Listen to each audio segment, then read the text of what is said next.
Well, hello everyone, and welcome once again to the Adventures Travel Club television show.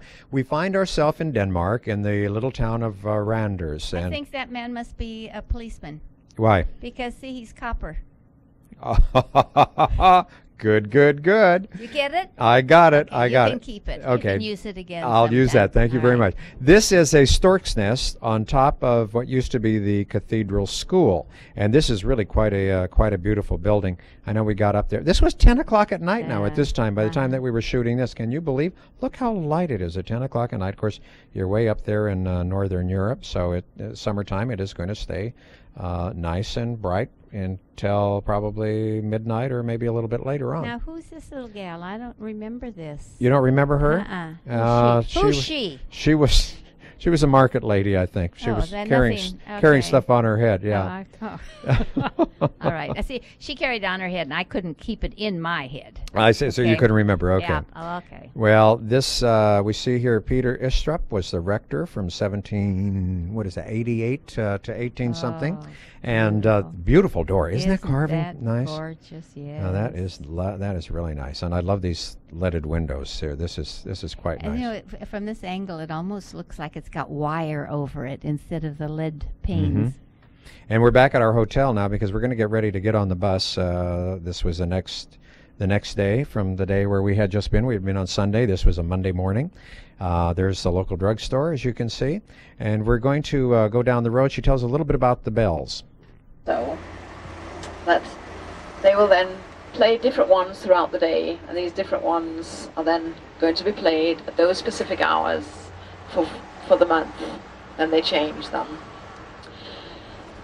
There used to be a monastery here, and along with the monastery there was a school. It was originally the clergy that took care of the education of the young men from the wealthier families.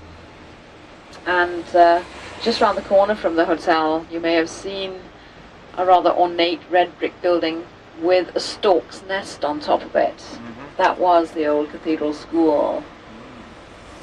Well, now we're going to leave Randers and we're going to a little village called Meijer. We were something like that, I think. Yeah. Where the syllables go. We'll let Carol pronounce it. Okay. Anyway, there's about 6,000 beautiful souls in this town. And the body of water is called the Meijer Fjord.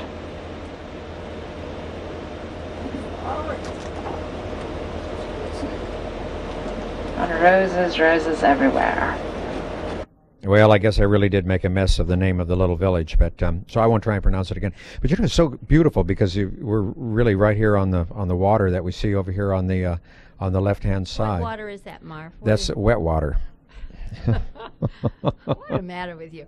No, but what water is it? I mean, what was it? The bay of something? Yeah. The bay of what? The bay of the name of the town. Yeah, you're trying to get it out of me, aren't you? Yeah. Forget it. You're not going to catch me on that one. All right. Okay. Anyway, here in town and up on the hill in town is a beautiful, beautiful church. Now, not only is the church beautiful, but what I want to show you, and that's why I took some pictures here, is there was a cemetery all the way around the church, these little graves, and this is probably one of the neatest, prettiest little cemeteries I think that I have ever seen. That's one of my very favorite things to do on our trips, is to go to the different cemeteries.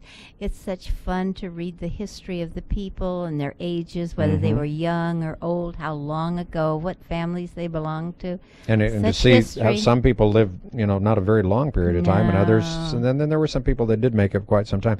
But you can see all of these little hedges here, that marks off the area for like a family plot. Yes, and you can see, and the way that it is done, and then there's sort of a white gravel here, and then flowers that you can see. As the green grows, the plot thickens. The plot thickens. It might. And I like the way that the headstones are. You can see those are. It's well something that something that Mm-hmm. wasn't just manufactured. Everybody has the same type. No, these were all individual and just really, really quite beautiful. But look at the green there. Isn't that wonderful? Yeah, it'd be a great golf course. Oh, yeah. No, I don't think so. Anyway, we're going to go inside the church. Looks like it was built around 1788. So the church does date back quite some time.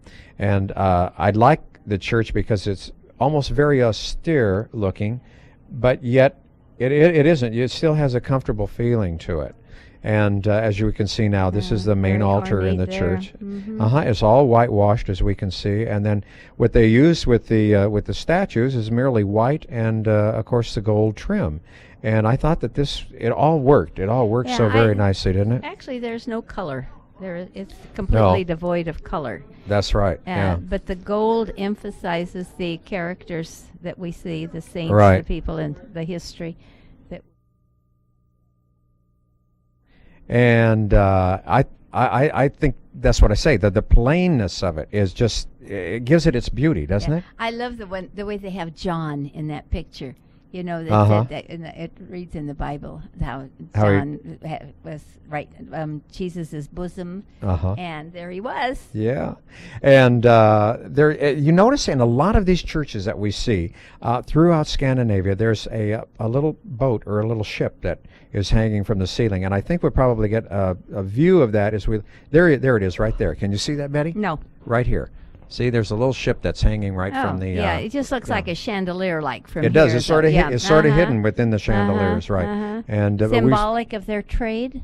I think that was a big thing, and in almost all the Scandinavian countries, of course, sailing and it still is somewhat today, but here somebody is buried in the floor, and I don't know who this might be. I would see it looks like it's been walked on, or maybe the rubbings. Remember in some of the churches and things, you go and they do the rubbings on those. You don't see that so much anymore, and I think maybe they may have stopped that in some countries because I think it was actually wearing down some of the stone. I used to do that with my students when we would go on field trips, have them do rubbings, and then they would bring them back and take them for open house or something like that. Really Where did you go? You mean we were Sonora, wherever we would go on field trips. Not to Europe. I'm No, talking about I mean, local. of graves and things? Yeah, graves, and we always went up to Sonora every year, and they would do that. There were a lot of places that you could do that's great. rubbings. Yeah. Well, very good. Are you questioning my integrity? No. I think that was very Am I great. being given the 5th degree? No. What All grade right. level was that? 6th. 6th grade? And the kids really learned a lot from that then, huh? Well, I don't know if they learned something, but it certainly kept them busy, and it was art. It was a combination of history and art and the whole schmear. Okay. All right. Is that okay? That's okay. All right. I Well, think thank that's you. great. Now you can see the ship a little bit better there, right? Yeah. Okay. And again, we can see it's very plain, but yet it has a very, very comfortable feeling. Now, the one thing that, if you do notice that in the pews and in some of the other artwork there, they did that almost to look like marble, but it was all done with painting. See right there? You can see it up there as well. Beautiful, beautiful church. This truly looks like it had just been done over, though. Like it wasn't. This is not the. Well, this is the way it would have been originally, but through over 100 years, I don't think you would have still that pristine look. I don't know about that because this is the only church in town. Yeah, and so it would be used. That's right. It would be used, but they would keep it up. I mean, from year to year to year to year, I would suspect. Well, yeah. You wouldn't let your church in your town go to we rack and paint ruin, it would you? often. Well, then it's probably what they did That's there what too. they say. It's yeah. So okay, you agree with me? I agree with you. Anyway, you. they kept it up. Can't But, win from a woman, We're going to go now. Remember, this is sort of on top of the town. There's a little hill on top of the town, and the cemetery it looked like it covered most of the area around there. And they did some beautiful things with trimming some of the trees and the bushes on into town. And unfortunately, I don't have a photograph of that, or even some on videotape. And I did take a photograph of it, and it didn't turn out, unfortunately. But they did some very, very clever things and very, very nice things. So this was a nice leisurely time that we had visiting this little village. In fact, the reason we stopped here because we were going to have lunch here as well. But and now we're down on the main street. Some main street. Huh? Yeah, right. And fortunately, there wasn't a lot of traffic that was going through here. There was another road off to the side where you saw more traffic. But if you look carefully, you will see that there are a lot of flowers that are growing from place to place here. And I want to show you something, Betty. Now look right there, cowboy toast. Isn't that See there, number 2 is funny? cowboy and toast. we didn't get in there to do. No, we didn't have lunch there. No, to but see what cowboy toast yeah. consisted of. I wish I would have. We were having fun trying to think. Now, what in the world would Is cowboy toast. be? But look at the flowers here, aren't they Like gorgeous? she said, roses everywhere. Beautiful color. Mm-hmm. Very, very much so. I But you thought it see, was they neat. have a lot of waterfall, a lot of rainfall, and whenever you have a lot of moisture, you do have growth. Huh? Yeah, sort of like what we have in the valley during We had a 1998, little much right? of that, yeah. A But I lot haven't of seen water, a lot right. grow yet. It kind of ruined our blossom trail because when the blossoms came, so did the rains. So did the rain and knocked all the petals off, right? Uh-huh. Well, now this is sort of the little town center right here, and so some of our folks wanted to go in. So, this is the thing I like about our trips, Betty. Breakfast and dinner we all have together, and usually if we go into a place like this for lunch, well, they say, hey, I really don't feel like a lot. I'm going to go get an ice cream cone, Yeah. or maybe have a beverage or that's something what you like would that. say? Ha ha. Yeah. Not me. You know what I do? I look at the price of it, how much it's going to cost me. And The that cowboy toast wasn't very Now, much. I could go for that, but I like to see the price so I know what I'm going to pay when I go in. I mean, I keep telling you I'm cheap all the time, so price motivates me. That for your lunch. Yes, Is that right? absolutely. Mhm. And if it's out of reason, then I might Go settle somewhere for else. something. Yeah, well, it goes or a bowl of soup. Of course, I love soup anyway. See, but I don't like to eat a big lunch either. That's why I say I'll settle for ice cream or something to drink. Because you know what happens? You get back on the bus and all of a sudden, gee, I ate too much and I'm going to go to sleep. And that frightens me because I'm afraid I'm going to miss something. Yes, that's right. You know? Well, and the bus, the warmth of the bus and the Mhm. motion of the bus, it makes it very easy. Take a nice little Although nap, I right? can't do that, but I do notice so many of the clients, they have a wonderful opportunity to nap. That's so don't eat a big lunch and stay awake.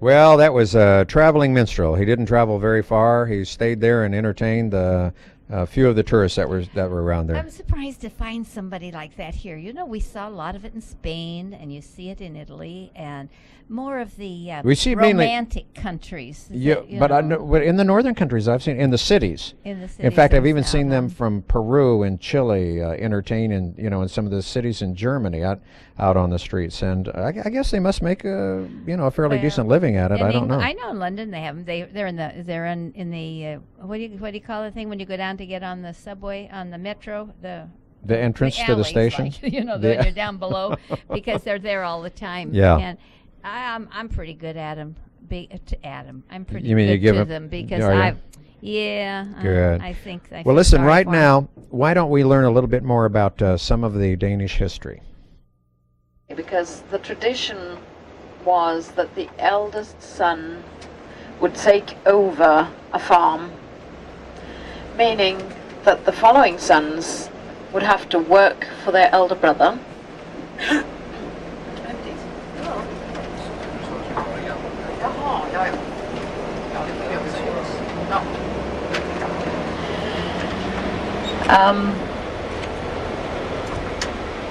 Very many of these Viking brothers did not want to work for their elder brother.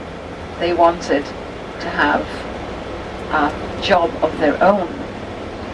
And they would become traders. That's how we consider the Vikings today. I know that they have this sad reputation of being ruthless, raping and pillaging wherever they went. But the archaeologists have slightly changed their mind.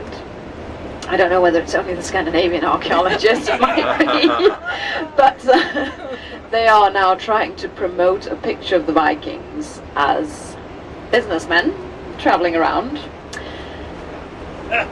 They would live in the bays, because a bay is called a vik. Viking, the people of the bay, that's where the name comes from. And a Viking, well, they would be the traders that would go out into the world, trading the produce of the Scandinavian countries and getting wares, cloth, jewels, gold and silver, and bring it back to Scandinavia. Their ways of bargaining, of course, were maybe not quite the accepted, and that's how they got their not too positive reputation. Because who wrote the history books? Well, it was mostly the clergy, the monks, the priests, the ministers. They were the ones that wrote the history books, and they were the ones that suffered under the Vikings. So what is written down is a rather one-sided version of the whole thing, and this is where the archaeologists think that it isn't quite the truth, that they were only using violence to get their deals through. The Norwegian Vikings would also go across. They would go up to Iceland. They made their way across to Greenland, and from there they made their way across to Vinland, which we know is in Newfoundland. They also made their way across to Scotland and Ireland. And the Swedish Vikings, of course, also went where it was most convenient, which was not across land, but on the sea. So that meant they travelled eastwards instead of westwards. They travelled to the east, where they had their connection to the Baltic Sea, and they went across to Russia. The name of Russia actually comes from the oarsmen on the Swedish Viking ship. They came from a certain area and they were called Rus, R-U-S-S. And they founded colonies in this eastern country because they could only, and this goes of course for all of the Vikings, whether they were Danish, Norwegian or Swedish, they could only travel when the sea was ice-free. When it was winter and there was ice on the waterways, they would stay wherever they were, make camps, and settle. Some would settle there for a year or two, possibly marry local people, and so on. But usually they would stay there then over the winter, and then the next spring they'd continue their travels by boat. So a Viking raid or business trip, choose whichever you want, would take somewhere between 4 and 5 years usually before they came back again.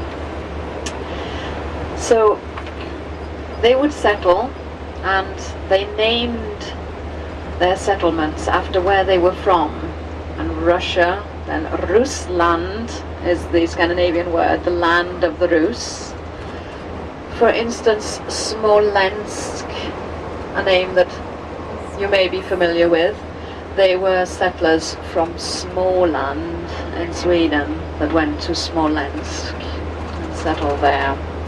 But anyway, these Vikings would continue downwards, down to what we now know as Turkey, and they would be used as guards down there. Some were taken into employment by noble families there and used as guards because they looked rather frightening. They were tall, blue-eyed and red-bearded, and very popular as guards.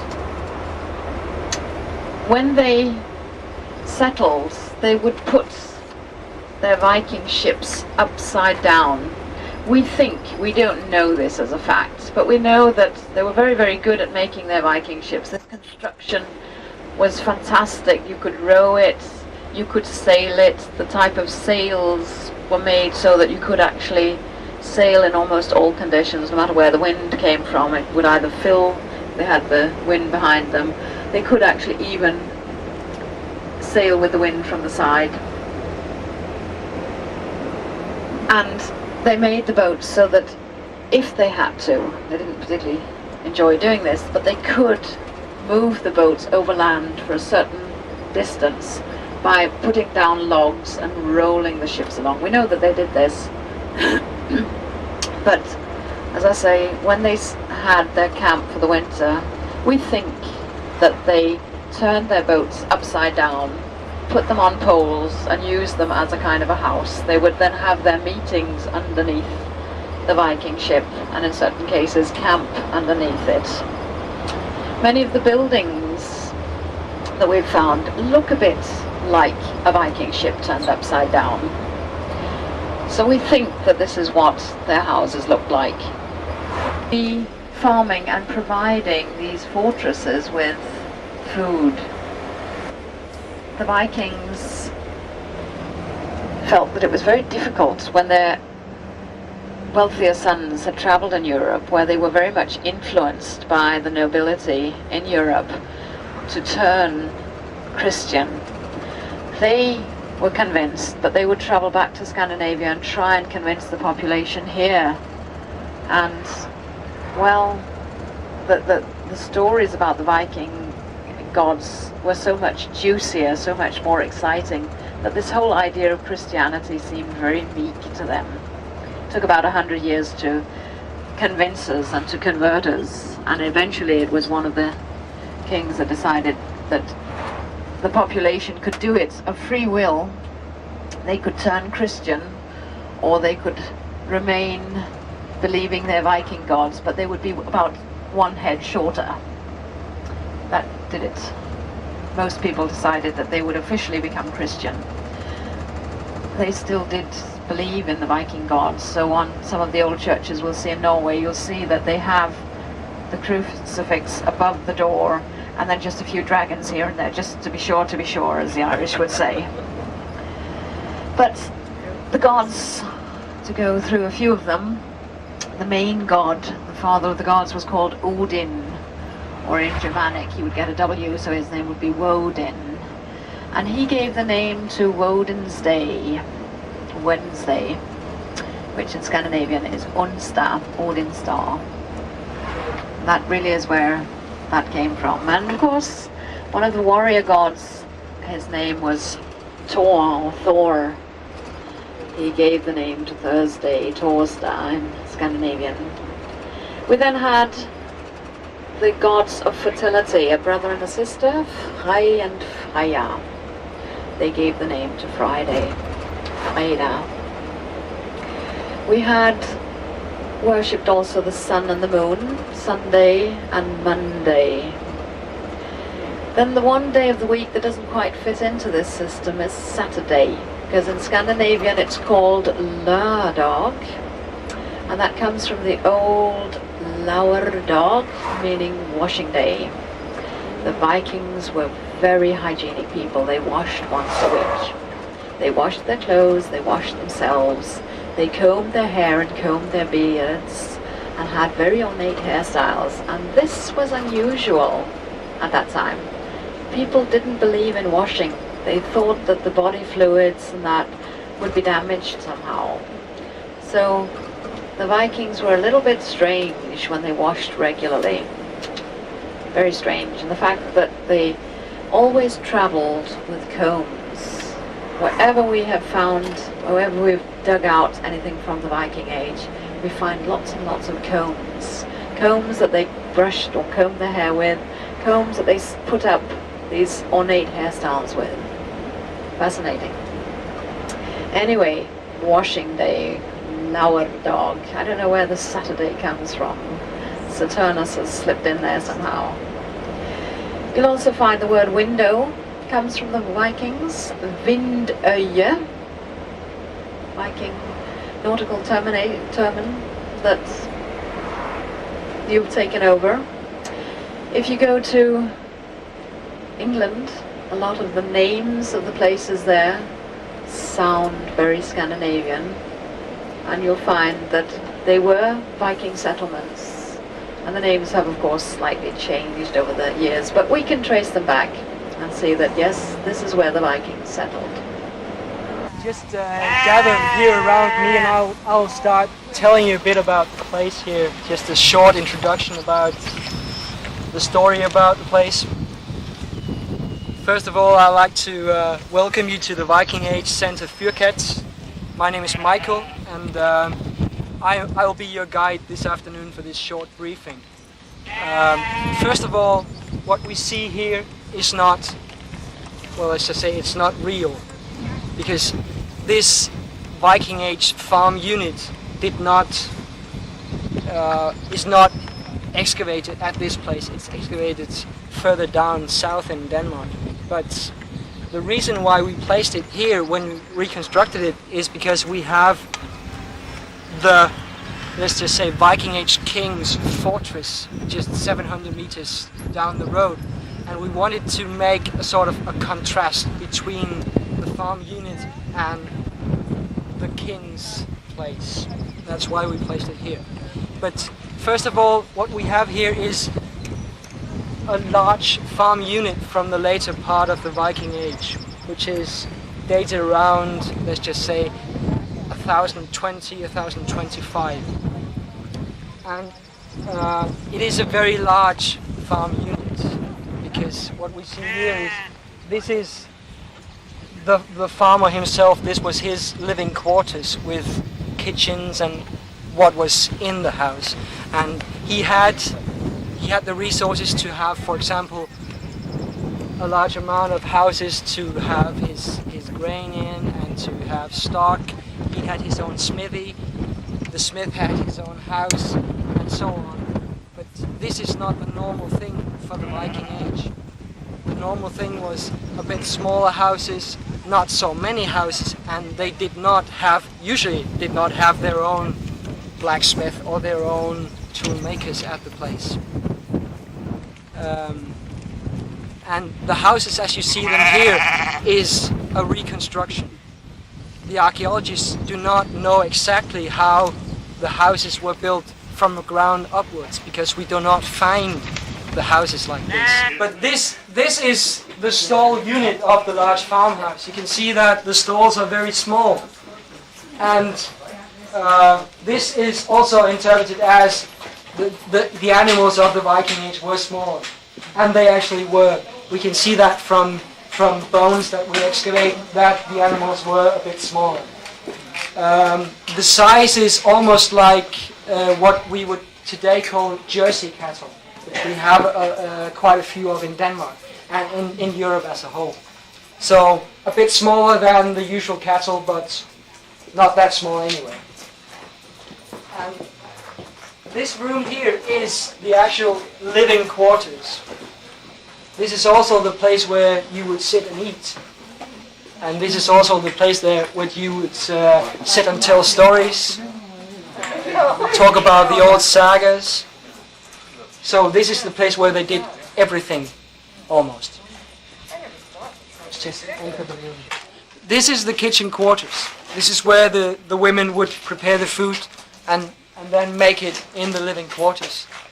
What you see here is for weaving. We find those quite often in what we call sunken pit huts. Usually we find these playthings to hold the strings. And when we find them, we can see that, aha, here was a weaving stool. Other utensils is, of course, the clay vessels that you use for almost everything. Well, in our next adventure, we'll find out a little bit more about the Vikings, but that's about all the time that we have. If you're interested in our trips, give Betty a call at 488-7443. We'll see you next time. Bye-bye. Bye.